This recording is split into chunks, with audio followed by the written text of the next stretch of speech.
So we're very honored today to have as our guest Shaun Donovan, who is the Director of the Office of Management and Budget.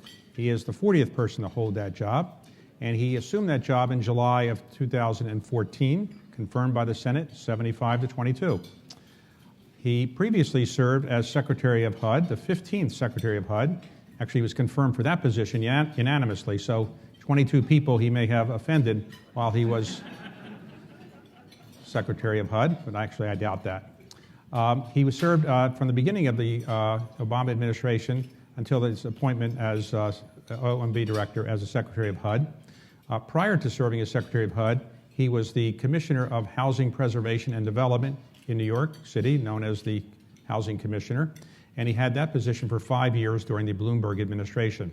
Prior to that, he had served in the Clinton administration as Deputy Assistant Secretary of HUD for multifamily housing and also as acting commissioner of FHA, Federal Housing Administration.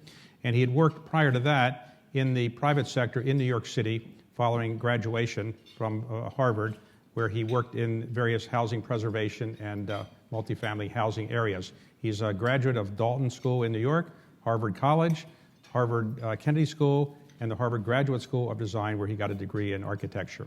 So it's my pleasure to introduce Shaun Donovan. Thank you. So let me begin first by thanking you, David, for hosting us today, and to thank as well all of you and the Economic Club here in DC. And this is my first opportunity to address you as OMB Director, and in particular, having just come through a first full budget process. I think it's a particularly important time to stop and reflect on the work that we're doing and the opportunities that we have. During my confirmation hearing before the Senate Budget Committee, I said that the federal budget is not just numbers on a page, it's a reflection of our values, and that has never been truer than with the President's 2016 budget.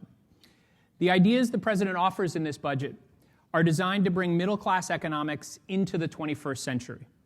These proposals are practical, not partisan. They'll help working families' paychecks go further, help American workers upgrade their skills, and help our businesses keep generating good new jobs for workers to fill. The budget will do these things while fulfilling our most basic responsibility to keep Americans safe. We'll do this in part by ending the harmful sequestration cuts known as the harmful spending cuts known as sequestration, and pay for our investments by cutting inefficient spending and closing tax loopholes. We'll also put our nation on a more sustainable fiscal path, achieving $1.8 trillion in deficit reduction, primarily from reforms to health programs, the tax code, and a broken immigration system. The President released his budget on time on February 2nd, and next week, we expect that the House and Senate will release their visions. What I think we'll see clearly next week is that we have a choice to make, a path to choose for our nation's future. Will we go back to an era of harmful austerity and manufactured crises like the one we just experienced with the Department of Homeland Security?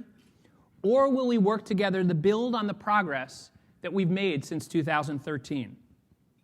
As we wait to hear the details of the Republican budget, I wanted to take this opportunity to make 3 points that I hope will frame this choice. First, let's talk about the progress that we've made. After a breakthrough year for America, our economy is growing and creating jobs at the fastest pace since 1999. Thanks to the hard work and resilience of the American people, the shadow of crisis has passed and the recovery has truly taken hold. Businesses have added 12 million jobs over the last 60 months, the longest streak on record. And over the last year alone, private sector employment has risen by more than 200,000 each month for 12 straight months. That is for the first time since the 1970s. Our near-term fiscal picture has brightened as well.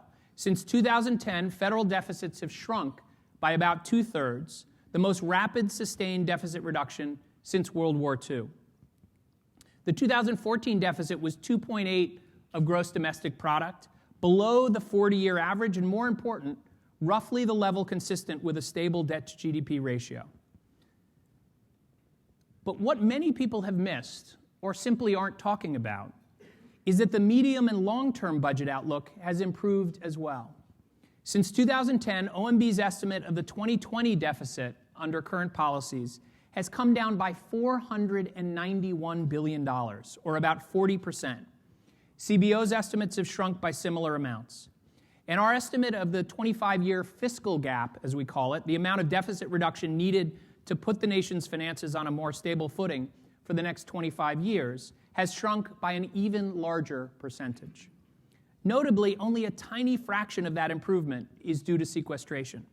Instead, the improved budget outlook is mostly the result of lower projected health spending, higher revenues, and non-sequester spending restraint. Let me focus on health spending for a moment. As of 2010, virtually every expert and forecaster assumed that per-person healthcare costs would always rise faster than per capita GDP, as they did nearly every year of the last 50 years. And then that simply stopped. From 2011 to 2013, we saw the three slowest years of growth in real per capita national health expenditures since record-keeping began. Even as more than 10 million people have gained access to health insurance under the Affordable Care Act, all evidence shows that per-enrollee health cost growth has stayed low. The consequences of this slowdown for both the budget and the economy are enormous. Revisions to health spending forecasts since 2010, which assume that just a portion of the slowdown will continue, have already reduced projected health spending in the year 2020 by over $200 billion. If more of the recent slowdown is sustained, the effects for the budget and for middle-class wages would be even greater in later years. We don't yet know the full set of factors behind this dramatic slowdown. No one doubts that the recession played a role, at least in the private sector, by putting pressure on families and businesses' budgets. But it's increasingly clear that structural changes in the healthcare sector are playing a major and quite possibly the lead role. The slowdown affected Medicare as much or more than private health spending, even though Medicare beneficiaries and the program itself are largely insulated from a recession's effects. And it's continuing today, even as the economic recovery strengthens. The Affordable Care Act is not the only structural factor behind the slowdown, but it's an important contributor, and it provides our strongest set of tools for making sure that the slowdown continues. The Council of Economic Advisors has estimated that the Affordable Care Act's Medicare reforms, which are reducing excessive payments to providers and insurers in Medicare, and are likely having spillover effects in the private market as well, may account for about half of the slowdown in healthcare price growth over the past few years. Meanwhile, the ACA has put in place strong incentives for hospitals to reduce readmission rates, and it's letting Medicare and Medicaid experiment with a range of approaches to shift healthcare payment structures from volume to value. These delivery system reform efforts will have a growing impact as they scale up from pilots to policy. But even today, they may be having a substantial indirect effect by powerfully signaling to private insurers and providers that fee-for-service payment will soon be a thing of the past, driving toward better payment models and ways of providing care. Other policy changes have also positively impacted the fiscal picture, including restoring Clinton-era tax rates for the highest 2% of Americans, winding down the wars in Iraq and Afghanistan, and other discretionary savings of which sequestration is a small fraction. Let me be very clear. I am not minimizing the fiscal challenges we still face, especially related to the baby boom's generation's retirement. But the improvements in the long-term fiscal outlook show that the actions that we've taken are working and that we're not helpless in the face of those challenges. We will miss important lessons if we ignore the progress that we've made. The second point I want to make is that the president's budget prioritizes both fiscal responsibility and economic growth. Some reactions to our budget seem to start from the premise that a budget that invests in growing the economy and helping the middle class can't be fiscally responsible. I couldn't disagree more. On the contrary, any budget that fails to support growth and help all Americans succeed in the labor market isn't truly fiscally responsible. By the same token, any budget that lacks a plan for fiscal sustainability isn't truly supporting economic growth. In putting together the 2016 budget, we continued to hold ourselves to the fiscal standard most economists agree is important, bringing deficits below 3% of GDP while stabilizing debt as a percentage of the economy and putting it on a downward path. We met that standard by focusing on the true drivers of our long-term deficits: the aging population, healthcare cost growth, and insufficient revenues to keep pace with these trends. Meanwhile, this year's budget goes further than previous budgets to grapple with the biggest issues facing our economy over the long term: productivity growth, labor force participation, and rising inequality and stagnating middle-class incomes. I'd encourage you to take a look at the Council of Economic Advisors' Economic Report of the President. I know you all regularly read that. CEA has done a truly impressive job of documenting how these economic challenges have developed over time. The sobering reality is that these problems are the product not just of the Great Recession of the last 10 years, but really of the last 4 decades. Particularly striking, they found that if productivity had continued to grow after 1973 at the rate it grew in the previous 25 years, inequality had not increased, and female labor force participation had continued to rise in parity with men, the typical household would have seen its income nearly double by 2013. That's an additional $51,000 a year per family. While there are many factors underlying these changes over a period of decades, that figure illustrates what's at stake in making the economy work better for the middle class. Moreover, at least as much is at stake for the budget outlook. Our budget estimates that for each 1/10 of a percentage point increase in projected productivity growth and interest rates would shrink the size of the long-term fiscal gap by about 1/3. So huge improvement just from small movements in productivity growth. That's why our budget is so focused on the dual goals of promoting growth and opportunity and achieving fiscal sustainability by making investments that are more than fully paid for and paid for by measures that are themselves, in many cases, pro-growth. Since I can't lay out the entire budget in the time we have here today, let me just highlight a few examples. First, in health, the budget includes an additional $400 billion in specified health savings that build on the ACA and will help sustain the slowdown in costs while improving healthcare quality. These savings grow to about $1 trillion in the second decade and extend Medicare trust fund solvency by about 5 years. Second, the budget proposes to reform our business tax system to reduce incentives for shifting profits overseas and barriers to investing at home. It would use the temporary transition revenue from these reforms to finance the first long-term surface transportation reauthorization in 10 years, spurring growth by encouraging states to invest in modern infrastructure. Meanwhile, the budget reforms and strengthens tax policies that help middle-class families afford childcare, higher education, and a secure retirement, while raising revenue from reforming capital gains and financial sector taxation and curbing inefficient high-income tax expenditures. Third, the budget again reflects the President's support for common-sense, comprehensive immigration reform along the lines of the bipartisan Senate-passed bill from 2013. Immigration is pro-growth for reasons that go directly to our core economic challenges. It helps balance out an aging population, it increases labor force participation, and it raises productivity. CBO projected that immigration reform would increase the level of real GDP by 3.3% at just the end of 10 years, and by 5.4% at the end of 20 years. Meanwhile, it would reduce deficits by $160 billion in the first decade and by an estimated $700 billion in the second decade, and would help the Social Security Trust Fund, closing about 8% of the trust fund's shortfall. Now, just as an aside, the President's executive actions on immigration would have the same effects in miniature, boosting GDP by about $100 to $250 billion after 10 years, reducing the deficit by about $7 billion over 10 years, and modestly improving 75-year Social Security solvency. Now, there's another important thing our budget does, of course, which is to reverse sequestration. And that brings me to my third and final point.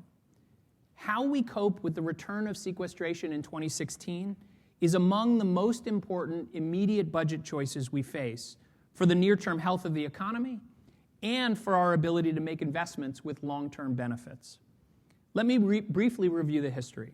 Sequestration was supposed to force balanced long-term deficit reduction by presenting such a harsh and mindless alternative that no one would let it take effect. But when Congress failed to act, sequestration went into effect. The Congressional Budget Office estimated that the 2013 sequestration reduced the GDP by 0.6 percentage points and cost about 750,000 jobs, equivalent to wiping out almost all of the last 3 months of job growth. Now, in 2013, Congressman Ryan and Senator Murray brought together policymakers on a bipartisan basis to replace a portion of sequestration for 2014 and 2015 with longer-term reforms. Murray-Ryan contributed to our stronger job market growth in 2014 and helped to stabilize the labor market, encourage investment, and improve consumer confidence. But next year, we're set to return to sequestration, dropping discretionary funding to its lowest levels adjusted for inflation in a decade. This is despite the fact that since 2006, the U.S. population has grown by 7%, and costs in some key areas have grown much faster than inflation. For example, Veterans Affairs medical costs have nearly doubled in that period. The consequences of return to sequestration are very real. First, and most basic, sequestration puts our national security at unnecessary risk. The Joint Chiefs have made clear that it would significantly reduce our ability to fully implement the President's defense strategy. It would lead to a military that would be unbalanced and eventually too small and insufficiently modern to meet the needs of our strategy, leading to greater risk of longer wars with higher casualties. Sequestration also puts future economic growth at unnecessary risk by shortchanging investments by returning federal research funding to the lowest inflation-adjusted level since 2002, outside of when sequestration was last in full effect. Finally, sequestration impacts the basic functioning of government. For example, the 2013 sequestration cuts were particularly hard on the Social Security Administration, which relies on annual funding to pay the people who answer the phone, help seniors complete applications, and review disability applications. Harder to quantify, but equally tangible, OMB witnessed firsthand how sequestration funding levels undermine morale across the federal government, undercut agencies' ability to make investments, and forced some short-term cuts that will actually increase costs down the road. At a time when Americans' faith in government has been eroded too far, sequestration simply makes that loss of faith worse. The choice we have to make is clear, and the consequences associated with that choice are stark. That's why the President has laid out two bright lines. He will not accept a budget that locks in sequestration going forward, and he will not accept a budget that severs the vital link between our national security and our economic security. We will not fix defense without non-defense. The President's not alone in his position that sequestration is dangerous for our economic and national security. Democratic and Republican members of Congress are saying that maintaining sequestration is not the right course. Both the House and Senate Armed Services Committee chairmen have come out publicly against sequestration for defense. During my budget hearing, Senator Graham noted that he's concerned about the effect of sequestration not just on the military, but on medical research and public health programs. And during my colleague Secretary Liu's budget hearing, Congressman Ryan told him that he thinks the Murray-Ryan agreement is the right model to build on. So we do have a choice. We're not doomed to have a budget fight through the end of the fiscal year. We don't have to expose the American people and the economy to unnecessary risk. Republicans in Congress have an opportunity next week to join us in our effort to strengthen our middle class, support hardworking American families, while also keeping our nation safe and improving our long-term fiscal outlook. And we look forward to working with them toward those goals. Thank you.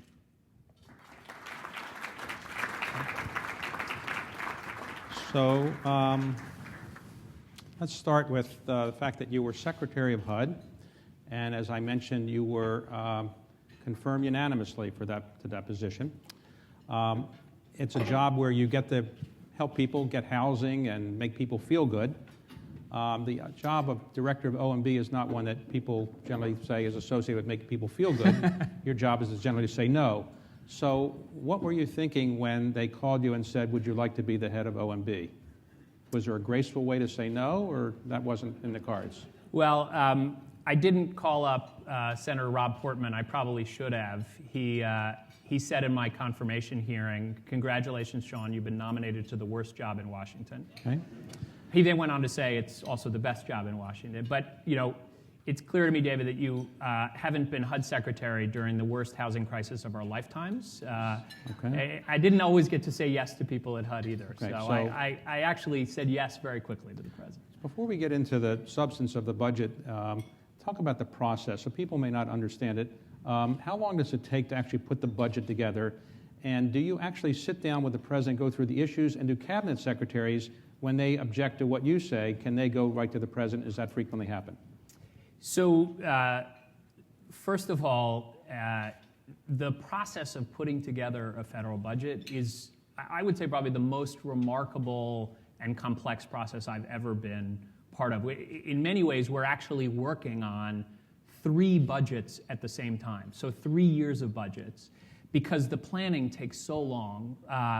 Right now, after introducing the president's 2016 budget, which, by the way, as we were finishing it, we were working on the 2015 budget and getting that completed through votes up on Capitol Hill.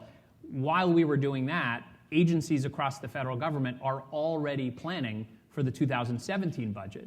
They'll need to present those plans to us early in the summer. My team then works throughout the rest of the year up till February, putting that budget together. So it is a remarkable process, and is really, in some ways, the most important policy-making process we have in government. So when I worked in the government, cabinet secretaries, they would go directly and appeal to the O&B director. Does that happen to you?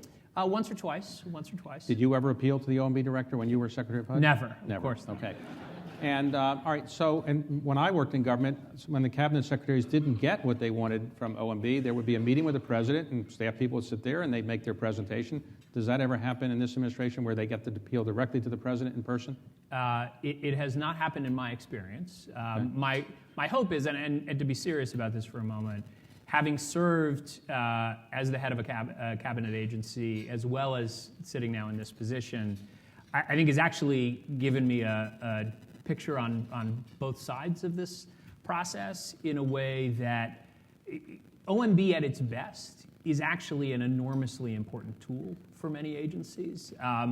There are many examples I can think of where O&B actually helped me put together a better budget, and the vast majority of things we dealt with were actually quite constructive within the process. So, how many employees does O&B have? Just under 500. And how many of them are so-called political appointees? Very few. It's most are career. About a dozen, actually. Okay. So let me ask you, for the last 15 years or so, when President Bush was president and now President Obama, every time a budget is announced, the immediate call on Capitol Hill is to say it's DOA, dead on arrival. So it's become very common to have that said. Does it feel bad you work on something for a year and all of a sudden they say dead on arrival, or you expected that? Well, as you said, you're sort of expecting it Okay. These days. I think the interesting thing, so first of all, the budget is a document that shows, as I said in my remarks, your values and your vision. And so it should be the most comprehensive place where the president can lay out not necessarily what is, but what ought to be. At the same time, and one thing I actually think is encouraging, that sort of beneath those calls of dead on arrival, there are actually many, many things, from infrastructure to trade to taxes, where there actually is a fair amount of agreement.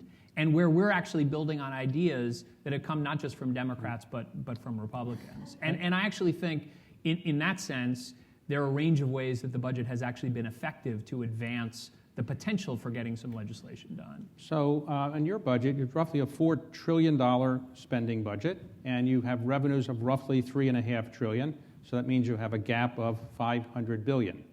So you propose, in effect, a $500 billion deficit, and as a percentage of GDP, it's coming down, you could argue.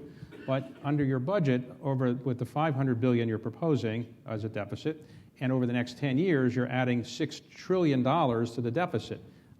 Is that a good thing to do, add $6 trillion on your proposed budget? So if hopefully you got a chance to see the slides that I just presented. As a percentage of GDP, it's going down. Well, and compared to our current path, we are achieving about $1.8 trillion in deficit reduction.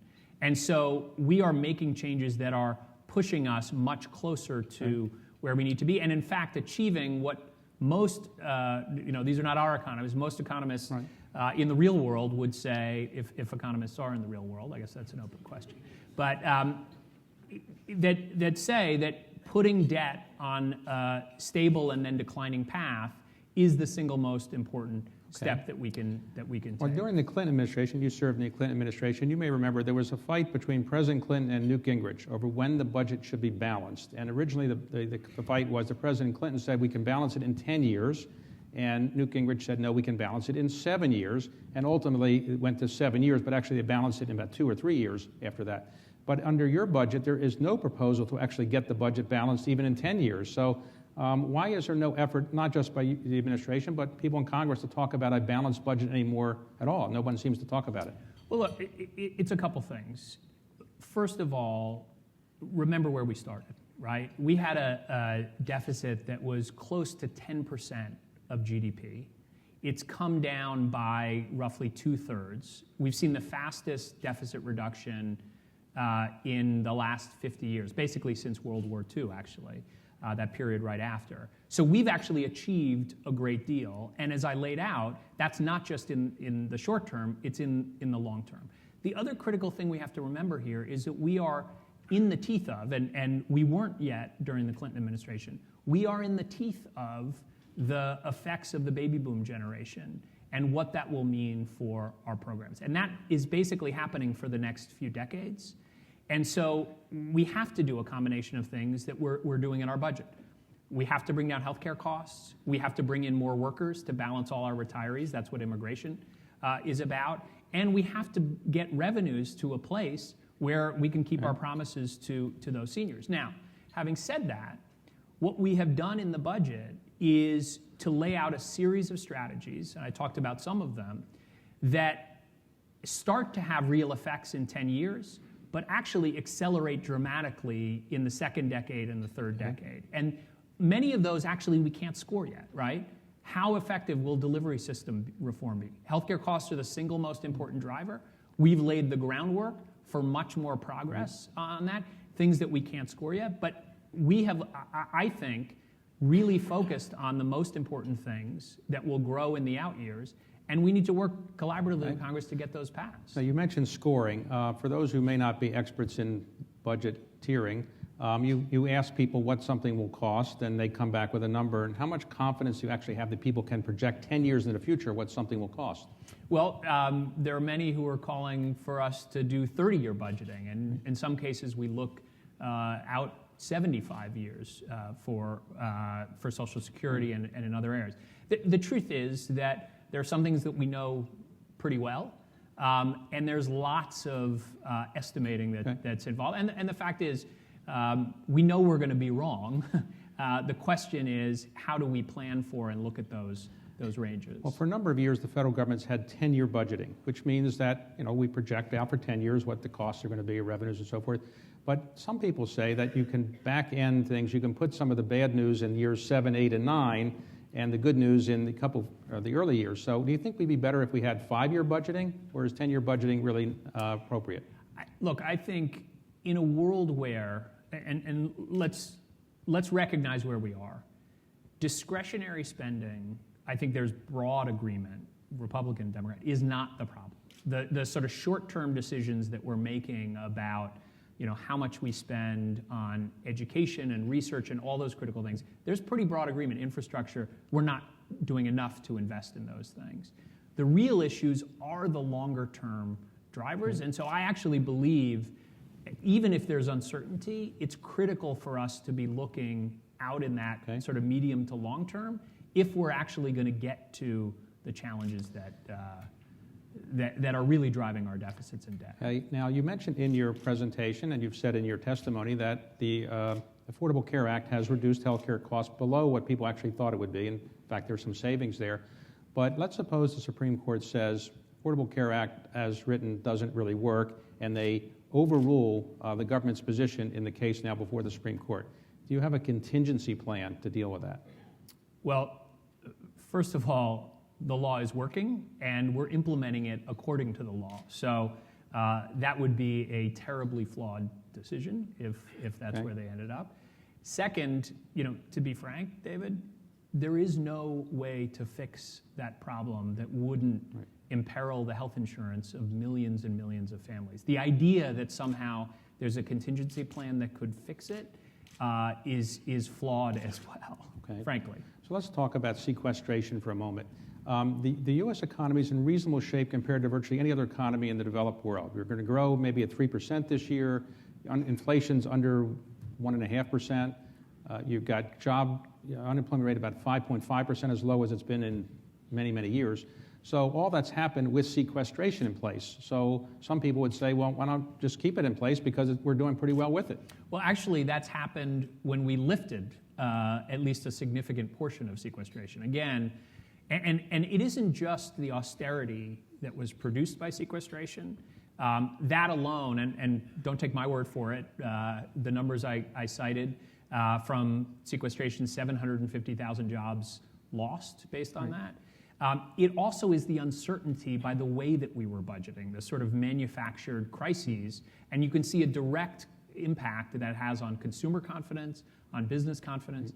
And again, don't take my word for it, reports have showed, independent economists, about 300,000 jobs were created directly out of the piece of sequestration that was reversed, and close to 1 million jobs out of the increased confidence. So in my mind, what the history shows is the reverse, that by lifting sequestration, by moving away from kind of mindless austerity, and by budgeting in a way that is responsible, predictable, we actually give confidence to consumers, to businesses, to allow the economy to grow. And so we ought to follow that model and do more of it. So if Congress does what you suggest, and they eliminate the sequestration limits, suppose they come to you and you pass legislation that increases the defense discretionary spending by 3.5% or 4%. You propose 7%, I think.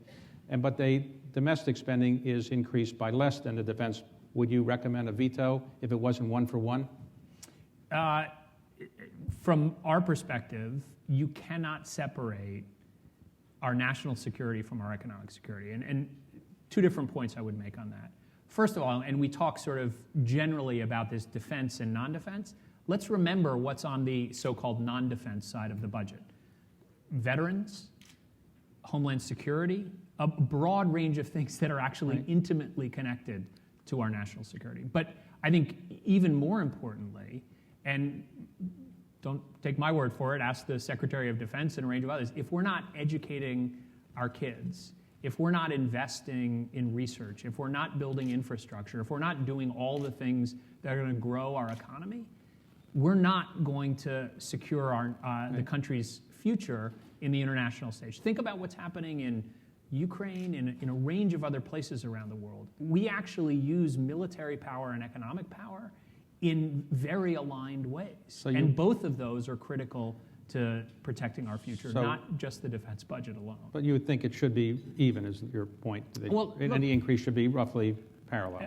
Dollar for dollar is the model that Murray Ryan followed. Again, it isn't like we've invented this from whole cloth, right? Let me ask you this is a precedent from a few years ago that was largely bipartisan. The defense budget in your you propose about $560 billion, more or less.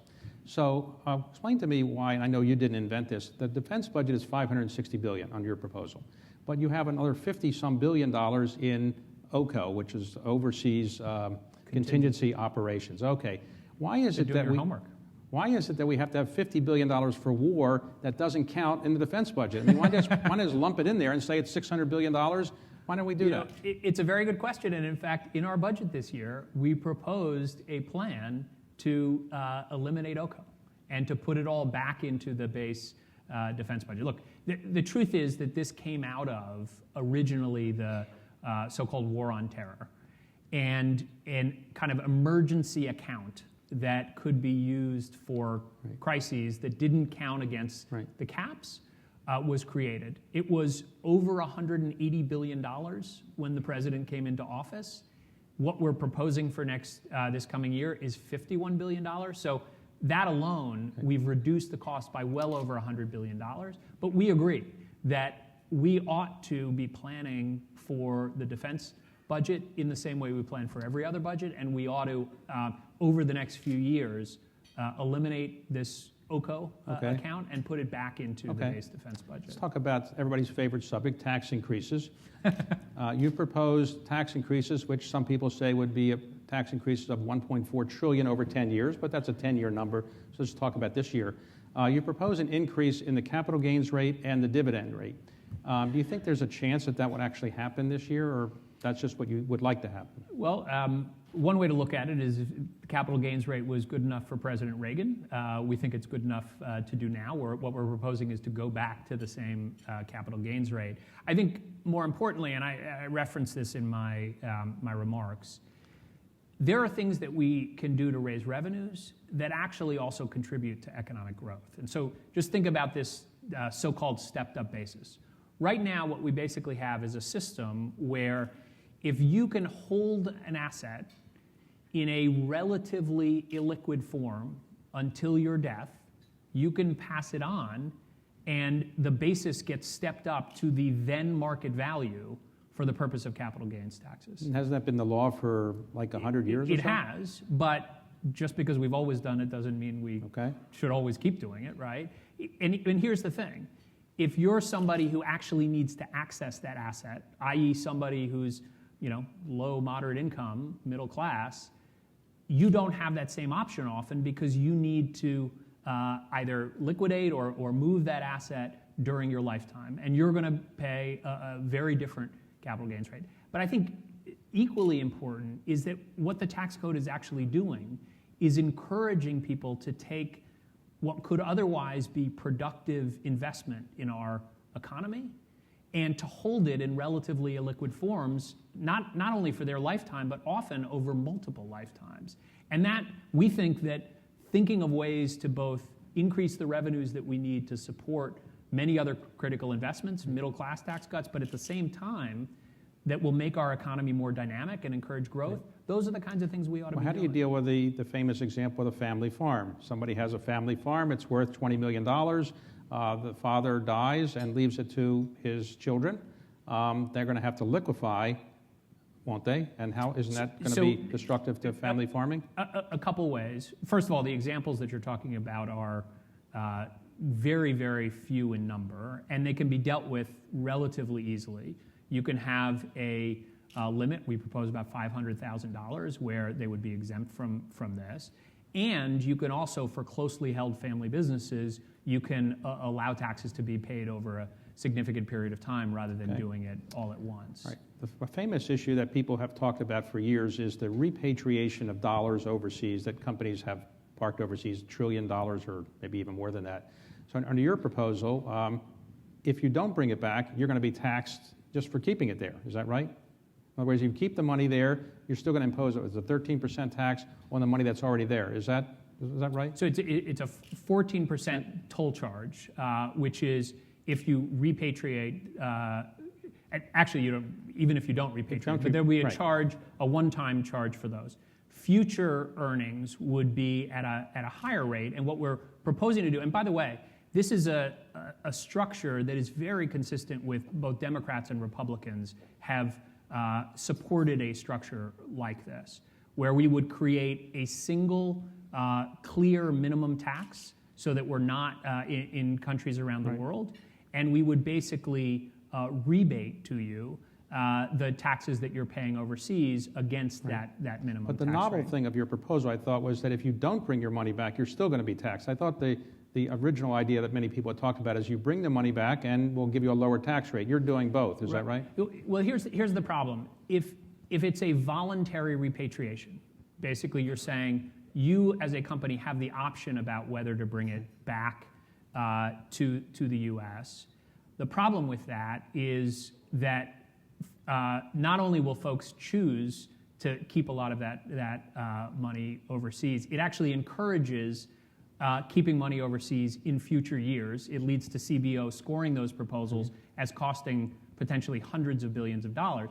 And again, it is actually not novel. Dave Camp, in his plan, proposed a similar structure where there would be a mandatory toll charge, and a growing number of both Democrats and Republicans have actually supported that kind of But can you structure. explain this? If you do bring it back, you pay I can't remember, it's a 14% rate? 14%. Under your budget numbers or CBOs, you are assuming this money would come back eventually or during a 10-year period of time, and you're assuming it come back at 35%. So aren't you increasing the deficit, in effect, by bringing it back at a lower rate than you were assuming eventually it was going to come back in years 7, 8, or 9? I thought the budget numbers always assumed it was going to come back at some point. So they don't assume everything will come back. And without getting way into the weeds of scoring, our proposal actually scores, we're able to bring back almost $300 billion over 10 years of increased revenues. And what we're proposing, which I think is also an idea that's gaining significant support, would be to take most of that revenue, about $240 billion, and put it toward a 6-year extension of the Highway Trust Fund. So what we would be able to do is that, combined with gas tax revenue, we'd get a 40% increase in our investment in infrastructure and get a 6-year period, which feels like a lifetime given the way we've been sort of kicking the can down the road. Well, you mentioned the gas tax. The federal gasoline tax, hasn't been increased in many, many years. Oil prices are very, very low. Why would you not propose a gasoline tax and use that money to enhance the infrastructure in the country and fix some of the potholes that we have running around Washington? It's first of all, these are not either or, right? What we're proposing is a 6-year, fully paid for plan, a longer term solution. If we could get even longer than 6 years, we'd be open to it. And I think we're not taking any option off the table. What I would say is that lots of people have talked about the gas tax. It hasn't gotten done. And meanwhile, we've got infrastructure projects around the country that are desperately waiting for funding. Now, your budget assumes that this year interest rates will be relatively low. So the federal interest charges for the federal government for a year, we're paying 3.5% of the budget or something like that for interest. But if interest rates go up over the next couple of years, won't you be paying a higher amount? Or you're assuming that's going to happen? The budget fully builds that in. Our interest rate assumptions are very consistent with where CBO is and the Federal Reserve and others. But that's fully built into the projections. So when you testified in Congress, what was the reaction to the budget? Did people say, let's pass it right away? Or they say, maybe we have to think about these things? Or There was a standing ovation, really? Actually. And we passed it last week. You didn't. Right, I missed you it. missed the press release. So, look, what is interesting, I think, about the moment that we're in is that you have a potential solution, building on Murray Ryan, which recognizes that we need to invest more on the discretionary side, which is not driving our deficits, and you pay for it, more than pay for it actually in our budget, by making the reforms on key things that are driving our deficits in the long run. So despite the dead on arrival, we're seeing many Republicans as well as Democrats say that this kind of model, the Murray Ryan model, is one that we ought to build on. Paul Ryan, Lindsey Graham, John McCain, a range of others. And really, if you care about our long-term fiscal picture, this is the right thing that we should be doing. We ought to be making reforms in the long-term mandatory programs. We ought to be looking at our tax system. That's where the challenges are. And so what you have here is the potential for a win-win. That's why Murray Ryan got done. The question really is, can we act? And that was the challenge that we saw with the Homeland Security budget. Congress needs to be able to do the people's business. The budget is in some ways the most basic act of Congress. And there is a solution that is not new. It's one that was taken just a few years ago. We should build on that and pass an agreement like that one laid out in our budget. The Budget Act of '74 set this whole process up with the CBO and the Budget Act in Congress, budget committees in Congress. Before we had the Budget Act, appropriation bills got passed on time, and government was never shut down. With the Budget Act, it seems like we have this problem. Do you think we're better off with the Budget Act than before? So it's interesting. I had never heard the Budget Act as being the cause of the dysfunction in before Congress. everything got passed quickly. While you're thinking about that, do you think there's going to be a shutdown this year? Look, I think hopefully DHS was a reminder of this. Certainly you've heard Leader McConnell and others say, we can't let the government shut down. It would be disastrous to go back to that policy. And so look, I can't tell you what will happen. What I can tell you is there's a pretty clear choice, and we're going to see starting next week which choice Republicans make. Now, you propose a number of tax increases. We've discussed them: stepped-up basis, capital gains, dividends, overseas tax, and so forth. Will you actually propose legislation to Congress to do this, or it's just in the budget and you'll wait and see what Congress says? Yeah, look, the problem here is not in the details of the legislative language. There have been, plenty of tax commissions as recently as last year. Dave Camp's proposal, which, as I said earlier, has lots of things in terms of structure, maybe not in rates, but in structure that match the approach that we've taken. The real issue here is not the language. It's the larger willingness to do something. Let me just step back for a moment, because I think there's important context here. Since the president came into office, we've achieved about $4 trillion in deficit reduction. 80% of that deficit reduction has come from spending cuts, only 20% from tax changes. Even if you just took our budget and passed it tomorrow, we would end up with close to $6 trillion of deficit reduction. 60% of it would still come from spending cuts. And so, seen in the larger context of a balanced way to reduce our deficit, we think taxes have to be part of the equation. And in fact, whether it's Camp's plan or many things that Paul Ryan has proposed, there are lots of places where I think we can agree we have inefficient spending in the tax code. It's not just in our direct spending where we have inefficiencies.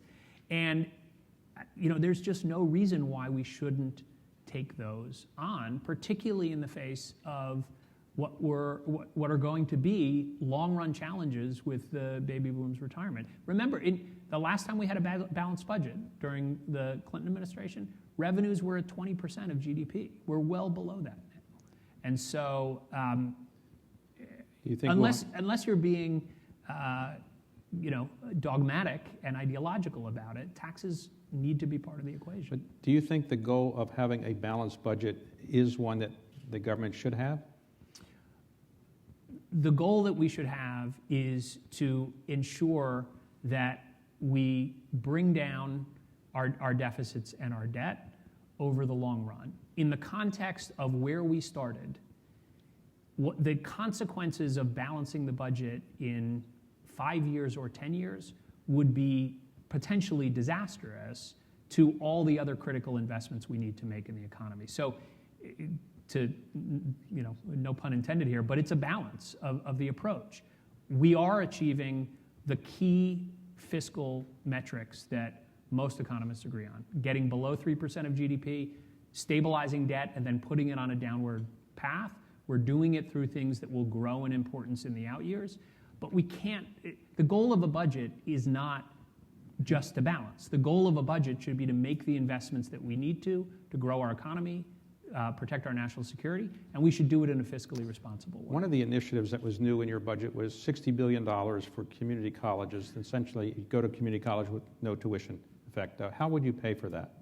So that is part of a package that is fully paid for through some of the tax changes that we already talked about.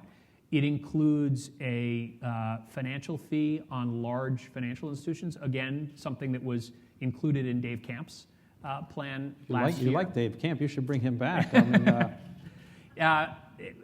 mean, so that is a package of things. So we don't have a exactly $60 billion that we would pay for. It's part of a group of things that are, and that includes lowering taxes on paying for college, on childcare, on retirement, a range of things that really go to the kind of key drivers that I talked about that have lowered or stopped the growth that we saw in middle-class incomes over the last 30 years. So today, as we mentioned earlier, your budget's roughly $4 trillion, and of the $4 trillion that you're proposing to spend, what percentage of that is really so-called discretionary? Because if you add up defense and veterans and Social Security and other entitlements, you're at 80%, I guess. But what percentage of the 20% you really have any flexibility on? Are we talking about 1 or 2% of the budget? Well, of the $4 trillion you talked about, discretionary is roughly a quarter in total. But here's the thing. I think the implication of your question may be a little bit that there are lots of things we can't control. And the truth is, we can control those, whether it's Medicaid and Medicare. The focus I had and the reason I spent so much time in my remarks is that we can bend the cost curve, and we are doing that.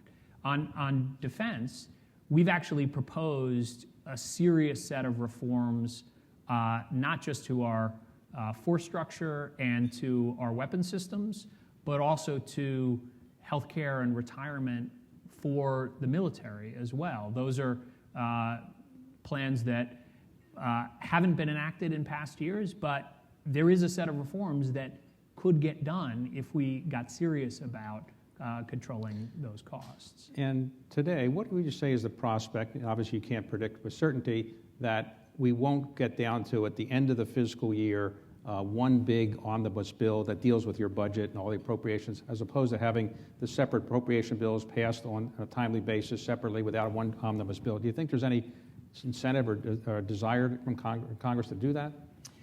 Ask me that question a week from now, and I'll have a lot better answer for you. And the reason for it is this. If what we see is a budget potentially like last year, where, to be specific, defense spending was increased by lowering non-defense spending, what that led to was an attempt, the beginning of doing individual bills, and then a train wreck, because nobody could write bills at the lower level. The consequences would have been too devastating. And so I think if we see a bill that keeps sequestration on the non-defense side, or actually even cuts spending on the non-defense side, I think it will have a similar effect, that they won't be able to write bills. On the other hand, if there's a budget that follows the Murray-Ryan precedent, then I think you'd see what we saw last year and the year before in the ultimate resolution, is that individual bills could get done at the higher levels. Well, let's suppose you get what you want out of the budget this year. Do you expect that next year you'll have a budget that does other things like this, make changes beyond where you are now? In other words, are you thinking of next year having another lot of initiatives that would be beyond what the current spending programs would be? I think what you've seen generally is that there were a few key new initiatives, but the vast majority of what we're focused on in the budget, as the President likes to say, we're in the fourth quarter, and it is cementing and accelerating the legacy of what we've done. So, for example, on healthcare, lots of things that make sure that we can institutionalize the advances we've made with the Affordable Care Act and build on those in terms of some new innovative delivery system reforms. But it's not, the last year of an administration is not the time to start, Well, then you can propose lots of stuff. It's easier to propose it then. But, okay, let's suppose I'm a person in Washington, D.C., I'm a lobbyist, or I represent some organization, and I want to influence your budget. Can I just call you up and get in to see you? Do you see lobbyists, or do you see business people or labor people coming in, or how do you? They don't let LMB directors out at all. Really? No, you don't get. Nobody gets access to you, or how do you? Look, I meet with individual citizens. I have a meeting with mayors this afternoon. We see CEOs, a range of folks. I spent more time doing that, I would say, than when I was HUD secretary, but... What's the best way to influence you and get what you want? Or is there something, what's the best way to kind of come to an economic club luncheon, I guess. Okay, all right. So now, we mentioned you have a background in housing. That was... Yes, go ahead. Just a serious point about that. What I am influenced by is actual results. And I think one of the things that the president is focused on, I think we need to do more of in government, and this is actually an interesting thing that Paul Ryan and Patty Murray have worked on, is getting better at measuring the impact that we're having and the results from government programs. And the truth is, we've had a revolution in information technology. We have an opportunity. I spent a lot of time in the Bloomberg administration thinking about these things as well. And one of the things, we have a lot of proposals in the budget this year. We're spending a lot of time really thinking about how do you measure and manage performance in government. And really, that's I think, the most effective way, not just to convince me, but to convince the American people that we were. I started an initiative at HUD. We set out a plan to end veterans' homelessness. Veterans, when we started this administration, were twice as likely to end up on our streets as an average American. 4 years later, after starting this initiative, we've lowered veterans' homelessness by a third. The number of veterans sleeping on our streets are down by over 40%. And a lot of the way that we did that was by really measuring what was happening, not just nationally, but in the places where veterans were most likely to end up homeless. And that's, to me, if you think about the role that OMB, we talked a lot about the budget today, the management side, there's huge potential for us to advance the way that we measure and manage performance in government that can be very, very powerful. So by my standards, you're a teenager. You're not even 50 yet. And so you have devoted your entire life to public service. And as a result, you haven't, when you go to your Harvard class reunions and you see the private equity people and the hedge fund people, you might feel a little jealous of their incomes, maybe not. I tell them I'm in public equity. Okay. So have you, why have you decided to devote your life to public service? And is this what you expect to do after you leave this position?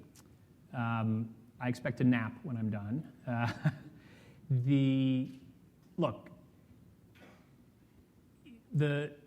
And I will say, I went to the Kennedy School of Government, and I never expected to work in government.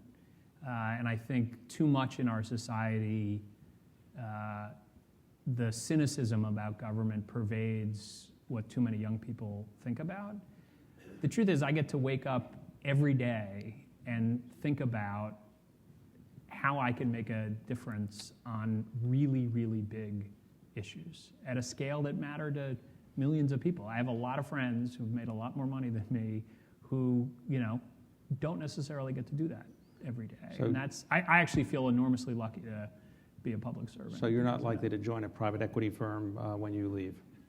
Are we negotiating here? Well, one final question. When you were an undergraduate, you told me earlier, you were an undergraduate, you went on a double date with a woman who was your predecessor as the head of OMB.